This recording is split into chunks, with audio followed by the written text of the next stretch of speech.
The Safari Rally is round 3 of the World Rally Championship. Drivers compete in 14 different countries in various conditions, from the thick snow at Rally Sweden to the smooth tarmac of Germany. The Kenyan leg, however, poses a unique challenge, not just for drivers, but the teams and tyre manufacturers as well.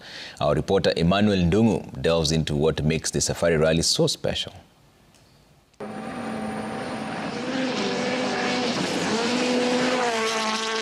One of the biggest challenges of the Safari Rally is simply completing the event in one piece. A Safari Rally win is an accolade all rally drivers want on their list of achievements.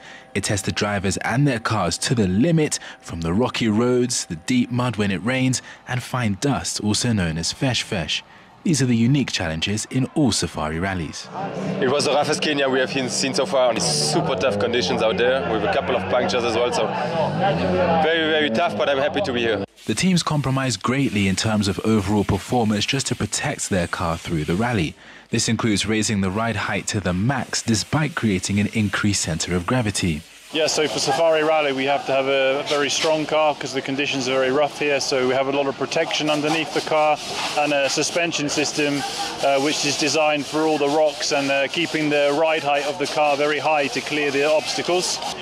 Raising the centre of gravity is not our primary concern. Of course, on tarmac or smoother gravel rallies then we think about that, but here it's 100% about the security of the car. And it's not just the teams who have to adjust to the terrain. The drivers too have to know when to push flat out and when to save the car. That's something young Finn Sami Pyeri was learning at his first Rally Kenya. You need to find the balance where you really need to save the car, but of course there is some sections where you can go completely flat out, and like the others are obviously doing this, so just need to adapt to this and try to find the places where we can push as well.